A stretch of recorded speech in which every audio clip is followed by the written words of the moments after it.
Let's take a deep breath in and out.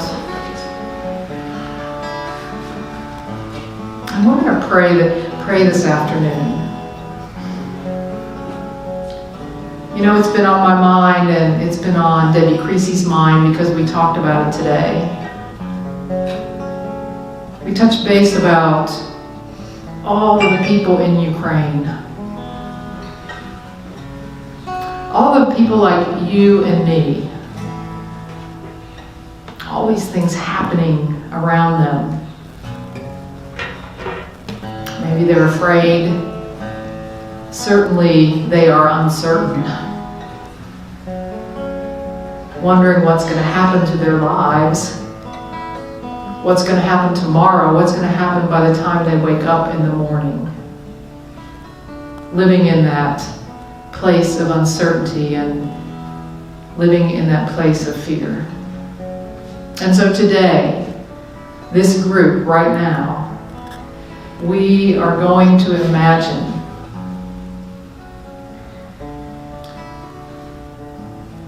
we're going to imagine the love that they already are becoming known to them in this moment. The peace that is already what they really are to be known to them in this moment. That from the inside,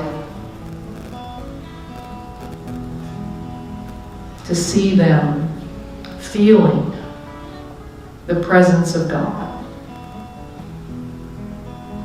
to letting it soothe them and strengthen them, to see them feeling the love that is God in them at this very moment. To let it ease them, to let them breathe a breath of relief, realizing that they are never alone.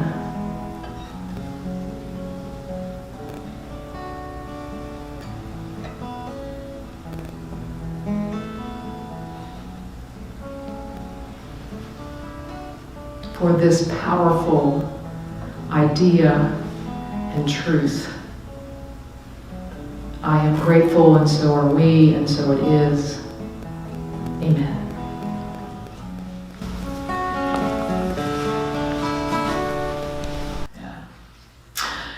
All right. Well, this week was kind of Renee and I were kind of distracted this week. And some weeks I have no idea what I'm going to say when I get up here, or what kind of message I'm going to put together. Because, you know, that's what happens. I just don't know all the time. And this week, particular at our house, we had new carpet put into 3 rooms in our house. So we had to take everything out of all 3 bedrooms. And one bedroom was my office. So you can only imagine, if you would, lots of books and lots of papers and file cabinets and all sorts of things. And then the guest room with the bed and Renee's office. And then the master bedroom and the master. All of it got moved into the living room, including our offices. So I was a little distracted. I'm thinking, I wasn't in my normal meditation with the cat, and it didn't happen. But on Wednesday morning, I woke up and one thing came into my mind. Doesn't that happen to you? It's like one thing comes into your consciousness and you're like, okay, that's it. That's it. And of all these books on my shelf, all the ones that I moved and touched as we moved them out of my office, this is the book that came up. This book called The Great Work of Your Life by Stephen Cope. And so I thought, well, this must be it. This is what you're going to get this week, because this is what came up for me. This is what came up for me. And back in October and November of 2018, right here at Spiritual Soul Center, I did a series on this book. You probably all don't remember, do you? Yeah. Maggie's the only one. She's like, yeah, I remember. That's because we talked earlier this week and I reminded you, right? Yeah. But it just, and so I was excited that it came into my consciousness because I really love this book. I love this book because I love the message in it, and I love what it did for me when I first read it and when I presented that series. So a lot of what I talk about and a lot of spirituality we talk about is about being, how we bring ourselves and how we are, how we are with it. In other words, the being nature of us. But this book is all about the doing. Because let's face it, with all the beingness that we have, eventually we have to take action. Eventually we have to do something. And even inaction is an action, right? Even not doing something is actually an action. And this book is all about action. This book is based on, Stephen Cope based this book on the story in the Bhagavad Gita about Arjuna and Krishna. That's what this book is about, or what it's based around. And if you remember, or maybe you know about the Bhagavad Gita, I am certainly not an expert. But the Bhagavad Gita starts off with Arjuna, who was born to be a warrior. Okay, the whole Bhagavad Gita is about, in fact, Dharma, what we are born to be, what we are called to be in this life. And Arjuna was called to be a warrior. That was what he is here for. And so he has a charioteer, and his charioteer is actually Krishna, which is God, dressed as his charioteer, and he's driving the chariot for him, and he drives the chariot between the two warring sides, the Pandavas and the Kauravas, of which Arjuna has relatives on both sides. So he drives his chariot right up between the two, and Arjuna looks at Krishna and he says, I can't do it. I just can't do it. I know I'm born to be a warrior, but you know what? I can't do it. I can't do it. I've got brothers on this side. I've got relatives on this side. It's not going to work for me. It's not going to work for me. And he curls up in the bottom of his chariot, and he curls up there, unable to move. Unable to move. That's how the Bhagavad Gita starts. The Bhagavad Gita expounds an unequaled method for bringing forth Dharma. Dharma is what we are called to be, what we are called to do in action, the doing piece of the spiritual life. At the beginning of this story, like I said, Arjuna is paralyzed by doubt. He tried to live a good life up to this point, tried to live out his warrior Dharma as best he can. But in the beginning of this story, he is just crushed. Anyone sound familiar to you, maybe? Luckily for Arjuna, Krishna is at his side. At the very moment of that crunch, the handsome Krishna, disguised as a charioteer, and he becomes Arjuna's spiritual teacher, his psychoanalyst, his coach, his goad, his mentor. But we, the reader, know that Krishna is actually God. So he's collapsed on this floor and he says, what am I really called to do in this circumstance? Do I fight the battle or not? Do I do what I'm born to do? How do I act in a way that I do not destroy my own soul? How do I act in a way to fulfill my Dharma, what I'm called to do? So the battlefield that Arjuna is on is the battlefield of life. The same battlefield we're on. The battlefield of life. Life right now. Like life right now life. Like this, what is today. That's what it is. That's what it's about. Dharma, what I am called to do. Stephen Cope says, people actually feel the happiest and most fulfilled when meeting the challenges of their Dharma in the world. So it's getting, yes, meditate, yes, do the meditation, yes, sit on your cushion, but you got to get out into the world. And when we do that and bring our highly concentrated effort to some compelling activity that we have a true calling for, that's what this is about. Fulfillment happens not in retreat from the world, but in advance, in profound engagement in the world. And that's what's so incredible. Arjuna is like crunched up on the bottom of his chariot, unable to move. Not a good thing. Stephen Cope calls it this: what we do in these instances. When we set up our folding chair at the intersection of doubt, that's what we do. We're unable to move. We don't know, is this mine to do? Is it not mine to do? Should I be acting? Should I not be acting? How should I act? What should I say? Here I am, looking this way, looking this way, looking this way, and looking this way at the intersection of doubt. Parked right there. So what? What? What do we do? What do we do? What do we do there? What happens? You know, sometimes there's this big chasm between what I think I'm called to do and my ability to act. Like, what prevents us from doing that? What prevents us from acting? And why do we continue to sit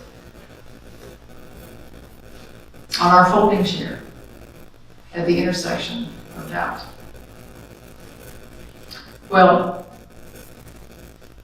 I have a couple ideas around that. And the first reason I think we're too comfortable here, of course, you know, these folding chairs aren't that comfortable, really, in the end. How long can you really sit here? But the first reason I think we sit here is there's this false idea that we have. There's this false idea that when we understand what our Dharma is, like, we have to finish it. We have to put an exclamation point on, we have to build it, we have to make it happen, and it has to look this way. So we're like, oh, shoot. You know, I think I'll just sit here. How could that possibly happen? What risk am I going to take to actually complete this thing, whatever this thing is? Well, let me read you this. Toward the end of the book, Stephen Cope says this: I have come to see that Dharma is more like craft than high art.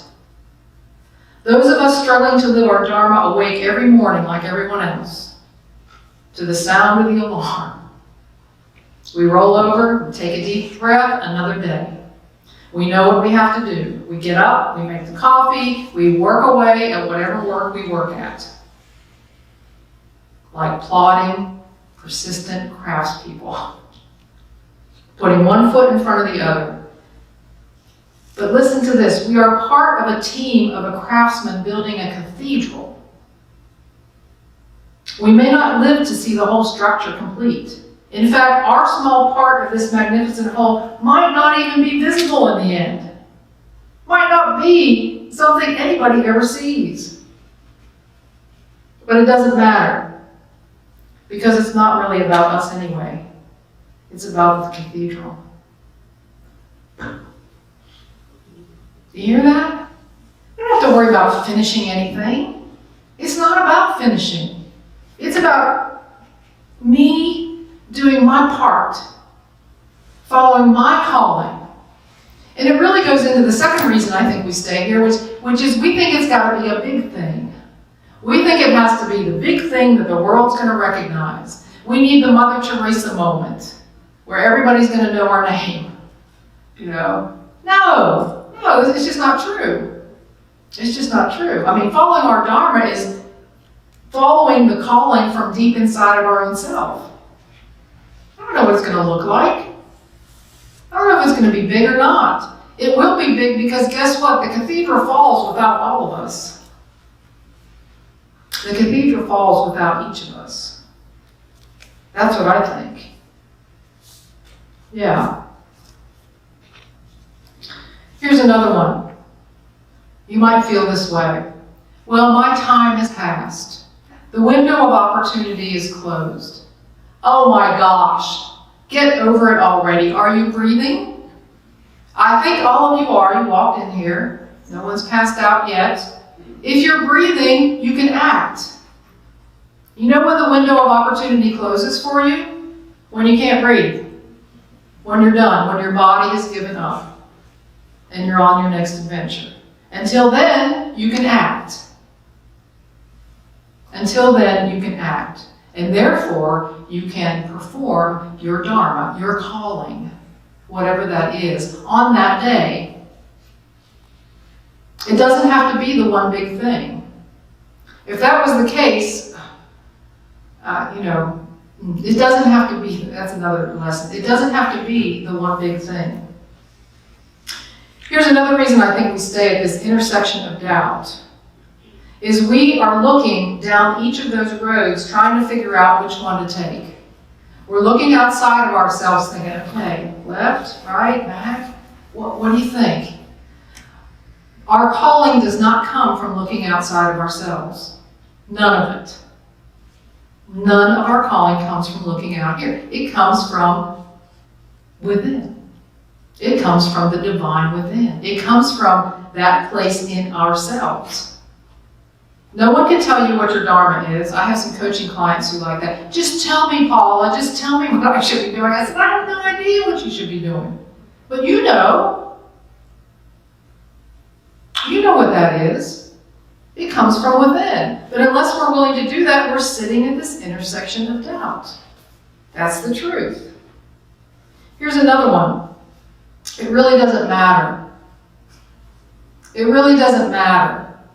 Let me remind you of the cathedral story. It matters. Like, stop it. I forgot my stop sign. This will be a good place for it. Just stop it. It matters. It matters what you do in this world. It matters whatever it is that you do. There is no big and small. There is only what you do in alignment with what you are called to do. That's what there is. That's what there is. But if we don't believe that, we stay here. I'm getting pretty uncomfortable staying here in this chair at the intersection of doubt. Here's another one, and this one came up during our coffee session on Saturday at Morning Glory. We talked about Dharma because that's what was on my mind. And people started telling their stories. And I'm gonna call out Johnny Johnson because he's bigger than me, and if he really doesn't like it, he can probably give me one of these at the end. But Johnny talked about everything that he was going to do. I did this, and I retired from this, and I was doing this, and now I'm going to do this. And he told this story about what he was going to do from this day onward, and then he said, but I really don't know what I'm going to do. He already knows what he's going to do. And this is the thing, we might already be doing the Dharma that we are called to do. We might already be right in the midst of it, but we're out there looking for it as if it's something big and something somebody has to see and somebody has to notice and somebody has to tell us, oh wow, that's amazing. We miss the Dharma that's right in front of us that we already are doing. And so we get stuck right here looking for it. It was a beautiful story that he told us. Wasn't it, Gloria? Yeah, it was a beautiful story. And then he said, but I don't know what I'm going to do. A beautiful story about his family.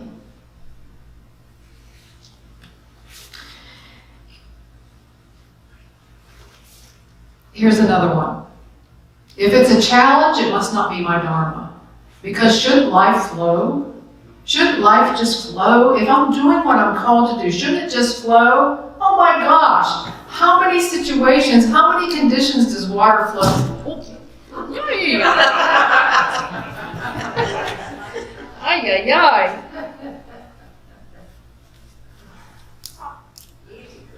Really, where'd it go? Oh, sorry. Man, speaking of flowing, so now I have to dress myself and pull my pants up. Oh, wow. And it's recorded too. And it's recorded, yeah. It's recorded. Renee will be like, I'm not cutting that out.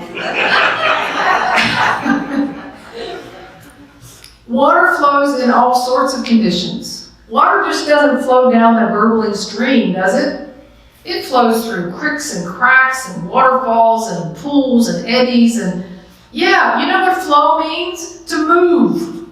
It doesn't mean to move smoothly. It means to move. So just because it's hard, just because there seems to be an obstacle in the way, doesn't mean you're not living your Dharma, that you can't get up out of the chair and take a step. No. It's that you do take a step so that we're not stuck right there at the intersection of doubt. I don't want to live my life there. And you know what? You can change your mind. But my life is an example of course corrections and going left instead of right and then going down this way. You know, and Dharma isn't doing something just because you're good at it or just because you can do a good job at it. You know, I was, a few years ago, Renee said to me, you know, I think you would do really good as a member of our HOA board. Because they were, yeah, I'll start laughing at that one. Do you need anything more? But I know they were going to be doing some irrigation work, and she knows I know about irrigation. So I said, yeah, I'll get on the board. And here's another thing about Dharma too. You got to commit to it then. So I committed to it. I made the commitment to it. I scoured our electric bills and found places where we could save money, and I looked at this and that, and then finally I was like, this is not what I'm called to do. I can do it. I can do it well. I can contribute to it, but you know what? It wasn't mine to do. You hear that? Yeah. So, flow. I got distracted there. Now I'm all discombobulated. Well, there is no school for living Dharma. You don't go somewhere and learn how to live your Dharma, you know, because basically you got to live it. And the only one that can do that is you. But Stephen Cope talks about the 4 pillars of Dharma. The 4 pillars of Dharma. And the first one is this. Look to your Dharma. In other words, look for the call that's happening in your life today. Not saying, well, I missed it, you know, the door is closed, the window of opportunity is no longer exists. No, if you are living and breathing, look to your Dharma. Like I said, not what you can do or what's possible for you to do, but what makes your heart sing. What is the thing today? Not the one thing, but the thing today that makes sense to you, that feels the best to you. Last week I had the question to you that says, what in life is worth pursuing for me? It's that. It's that today. And like I said, do it full out. Don't leave anything on the table. I mean, commit to it. You could do a course correction. I did. I just stopped serving on the HOA board. I did the same thing when I took a job at the New Hanover County Schools. Started in May. By Christmas, I was like, nothing wrong with the job, nothing wrong with the salary, nothing wrong with the people. What was wrong? It didn't feel right to me. So I had to let it go. I didn't even have another job to go to. That wasn't even a question. It was like, this is not mine to do. But while I was there, I was committed to it.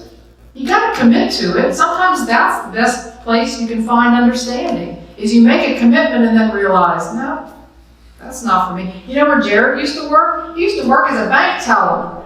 Oh my gosh. I'm sure he was a great bank teller, but it's like being in a cage, wasn't it? Yeah.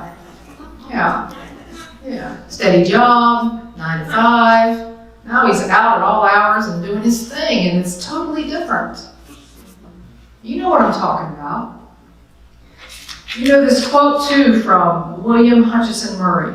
Until one is committed, there is hesitancy, a chance to draw back, always ineffectiveness. Concerning all acts of initiative and creation, there is one elementary truth, the ignorance of which kills countless ideas and splendid plans. That the moment one definitely commits oneself, then providence moves too. And all sorts of things happen that could not have possibly happened without the commitment that you make. Even if you have to do a course correction. Even if it's not the thing for you. But make a commitment. That's what it's about. That's the second pillar of Dharma. The third one is, and this is the one we have a tough time, which is why we sit here a long time sometime, and that is to let go of the fruits. Let go of the result that you expect by following your calling. Let go of it.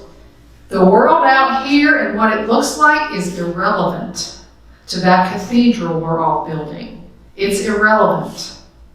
The story he talks about in the book that relates to this is, now it just went, who is it? I'll know as soon as I say it. Henry David Thoreau. Henry David Thoreau went to New York City to try to be a writer. He didn't make it. He didn't make it. He went back to Walden. He wrote on Walden. You know what? While he was alive, no one read that. No one read that. And now, what? Every literature class is read. Probably most people on here have read it. He had to let go of the fruits to follow his passion, to follow his calling, his Dharma. It doesn't matter what it looks like out here. Now, I practice that all the time about Soul Center. I don't know. Should I have this vision that 200 people should be crowding in here and that this would happen and that would happen? And it doesn't matter what it looks like on the outside. You know what matters? How I feel about it, how you feel about it. What it feels like to live your calling. Like, that's what matters. Let go of the fruits. What's happening in the world is irrelevant. The cathedral we're building is not a real cathedral, by the way. You know that. It's this metaphor I'm talking about. Yeah. And the last one is to turn it all over to God. To turn it all over, to trust in a greater power than yourself. That is how you can let go of the fruits, by the way. At least that's what I think. Is to turn it over to God. And the person that he tells a story of in the book who was exemplary in her life is Harriet Tubman. Now, after I read this short information about Harriet Tubman in this book, I went out and bought her biography because it is incredible. Here's this woman being called to rescue slaves, to lead slaves out of the South after she has already escaped herself. And she said to God this, "If you called me to this, Lord, then you damn sure have to do it because I can't." That's the quote. It's like, it's not going to happen. You're calling me to do this? No. She was amazing. She followed guidance. She prayed. She listened. And she found the guidance she received stunningly reliable. Eventually, Harriet learned to walk by faith and not by sight. And her faith was apparently contagious, for everyone else began to trust her as well. Fugitives whom she helped free soon enough learned, if she says go, go. If she says stay, stay. To know when to act and when to refrain from action, what is right action and what is wrong, what brings security and what brings insecurity, what brings freedom and what brings bondage. These are the signs of a pure mind. And that's what she did. And she kept coming back. Like, I don't know, I'm thinking about me. If I escaped slavery in the South, maybe I'd have just stayed put up north. But she kept coming back, leading people at night. No GPS, no roads, through swamps. She used to tell people, there was a poem that they had, follow the drinking gourd. They would be following the Big Dipper and the North Star. It's asking us to take steps from the light that is our soul. Walk by the light of our soul. That's really what it says to me. And those are the 4 pillars of Dharma. Right? That's what he talks about in this book. And I'm so inspired again by this book that we're going to be doing a book study on this in March. So stay tuned, and if you're interested in doing that, there are the most incredible stories of people just like you and me. Like I said, it's not this big thing. It's not this thing that we have to be noticed for. It's, we all have our piece of the cathedral. It excites me and it terrifies me at the same time. But here's what I'm willing to do. And set it aside and take a step.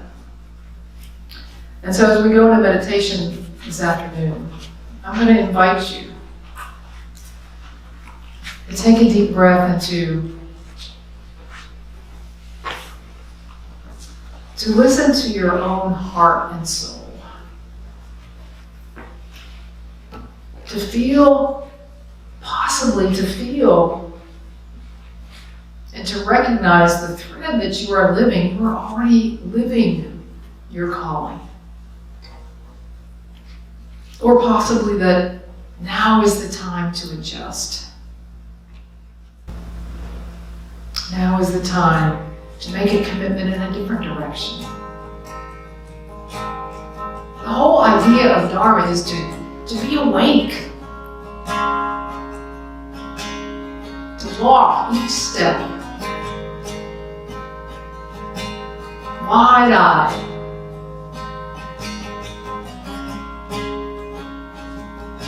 By knowing from the inside what I am called to do.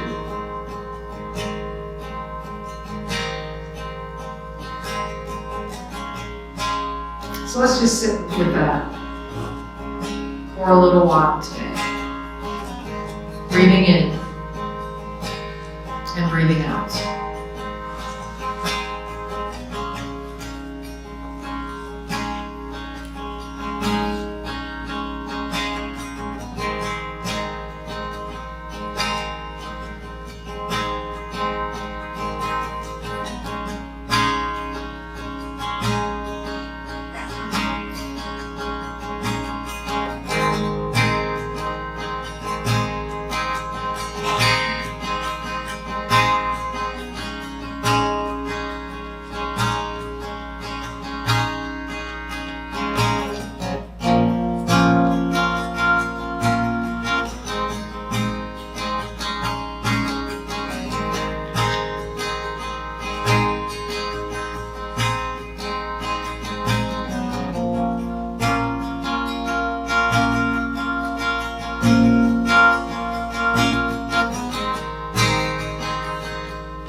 I have come to believe that Dharma gives us the one thing we need to be fully human.